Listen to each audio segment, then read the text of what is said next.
So, hello. I'm Kristen, or Yogi, as everybody calls me, and I have been sitting with this year for a minute now, and I was going to do like this really cool year-end recap, review type thing. But honestly, I just want to talk about it. So you can stay till the end if you want, but we just gonna talk, okay? Um, because honestly, this year has not been anything that I was expecting, like anything. And it was quieter than I expected. It was exhausting. My goodness, it was exhausting. I'm gonna say that one more time. It was exhausting. Yes, like saying yes to God really required more of me than I actually thought it would, which is kind of crazy. But yeah, and at the beginning of the year, I really thought God was about to make things shake, because I asked, "Yo, God, make things shake," and He made them shook. He made them shake. But if I'm being honest, He didn't make them shake the way I wanted Him to. Yeah, I thought obedience meant, momentum. Okay, it meant visible wins, things popping off. Okay, and don't get me wrong, I did have some wins.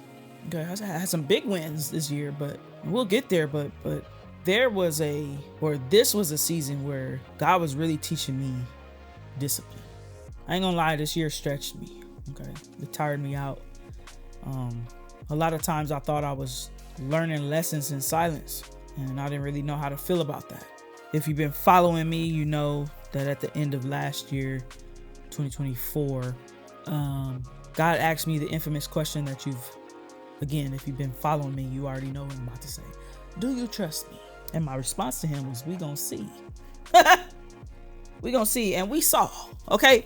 We came, we saw, we conquered nothing. Nothing, okay? When he asked me at the top of the year, it was like, this is different. Like, what are you about to pull me into, bro? Like, I can't, like, what's happening? And because I got closer to him, he started asking more of me. And I was like, wait, is this how this goes? This is probably why I ain't read my Bible in 37 years. You know what I mean? Because it's like, okay, you ain't giving me no plans. Okay. You just telling me vague instructions to go. But then he told me 3 clear instructions, and I never heard him so clear. He told me, 1, to leave what was familiar. 2, to come back to him fully and publicly. Okay. And then 3, build saints and sneakers. And that was it. That was it. I mean, I was thankful because that was more than more than I ever got. But once I said yes, I realized something quick. People don't really talk about obedience and what it costs. Yeah, no, they don't. You know, folks love to tell you, all you gotta do is surrender. Is that right? All you gotta do is say yes to the Lord. Oh, is that right? But if I'm gonna tell you, this process is probably the most grueling. It's like, the process with anything worth having, but this one is different. And mine didn't look glamorous. There were months where my bank account was in the negative. And not that like cute little kind overdraft fees, $35 here and there. No, I mean like I was paying a car note. High negatives. And I was like, in my 37 years of living, Lord, I ain't never been overdrafted and in the negative this many times and this high of an amount. What is happening? And who is taking my money? Okay. I mean like negative. And I could have easily propped up my camera, and used it as a moment for posting or, to prove something. But that wasn't the time, it was really for me to really trust God at his word. Like when he said he would never leave me nor forsake me, I understood that he really meant that. I trust that he's really gonna come through for me. And guess what? As you can see, I ain't missed no meal. Yeah, no, I ain't missed no meal, okay? I've always had gas in my car. Hallelujah. Just the kicker though, my dog still had food.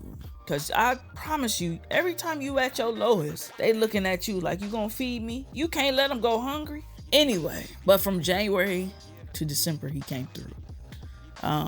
And it wasn't because I was this perfect Christian or anything, or like I was doing everything right. It was just because he's faithful and he really keeps his promise. When you're stretched for so long, for this long period of time, it's like you start learning things you can't learn any other way. I learned discipline this year, boy. And when I tell you I'm tired of that word. Just like that question, do you trust me? I'm tired. Man. This wasn't about vibes. It wasn't about no motivation. Discipline. Okay. Even caught myself in the gym trying to be disciplined. We'll try again January 1st. But yeah, I learned how to choose structure because I'm a flow with the wind type girl. But I had to choose structure over being free. I learned how to show up when it was quiet and nobody was clapping. Even when nothing was happening, you know what I mean? I was still there. I was still showing up. And honestly, some of my biggest wins, this is crazy to say, but they didn't look like wins at all. You know what I mean? Like, it looked like not applying back at Chick-fil-A because it was familiar, or running back to things that were familiar because they were comfortable, you know? It looked like saying yes to things I never done before. Y'all, I'm a teacher. I'm an after-school program teacher. And I realized I can actually make a difference, which is crazy. It's crazy. But especially with the younger generation, it's crazy. But I went into this year thinking my impact would be bigger, maybe louder, more visible. Kind of went into it cocky, but trusting God, right? And the Lord quickly showed me that my impact doesn't always come with a spotlight. Yeah, sometimes it looks like consistency. It looks like presence. Maybe it looks like planting seeds that don't grow overnight. Again, these are all things I already know. Locked faith, right? But somewhere in the middle of all of this, oh my gosh, I found myself grieving the person I used to be. And I think that was the hardest part of 2025 for me. Like, she wasn't bad or anything. It's not that she didn't have no dreams, but in the season where the Lord is taking me, she gotta die because she can't carry the weight of responsibility.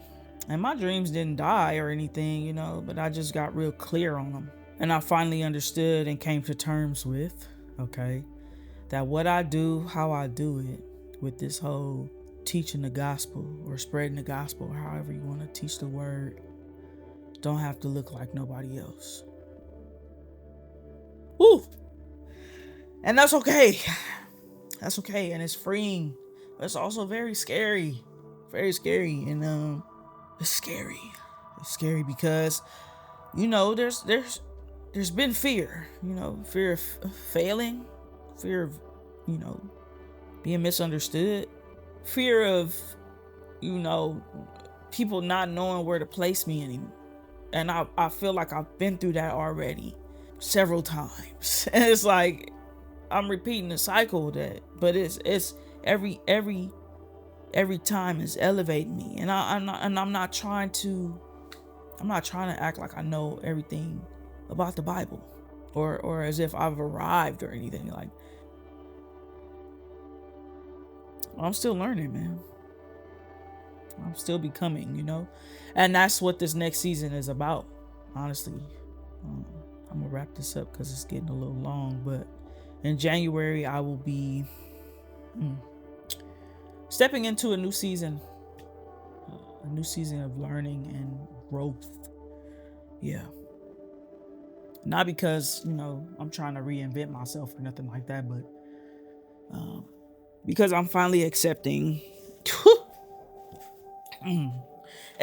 what God has been confirming in me for a long time and forming in me for a long time.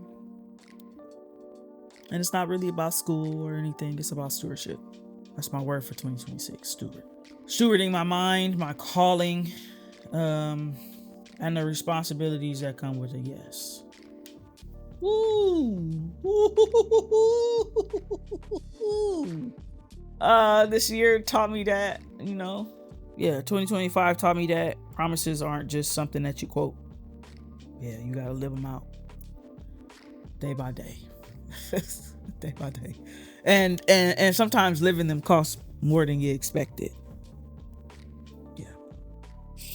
Yeah. Right now, God is asking me to trust him with my plans, with this image I have in my head of who I am, with my heart. And here I am again saying yes. I promise I'm a thug, man. You ever just feel like thankful? I mean, from January to December, I had no idea what was happening. No idea what was happening. But here I am going to do it another year. I'm saying yes. And it's not because it's easy. It's not because I'm fearless or anything. But it's because I've seen his word manifest in my life. Oh. So if you're watching this and you made it to the end and you feel like you're being stretched or you tired or that your obedience is somehow costing you more than you ever planned, well, suck it up. I'm just playing, but you may be in a formation season. And just buckle up, man. Buckle up, buckle up, buckle up. Buckle up. Because if God is asking you to trust him with something that you're holding on to, what does your yes look like?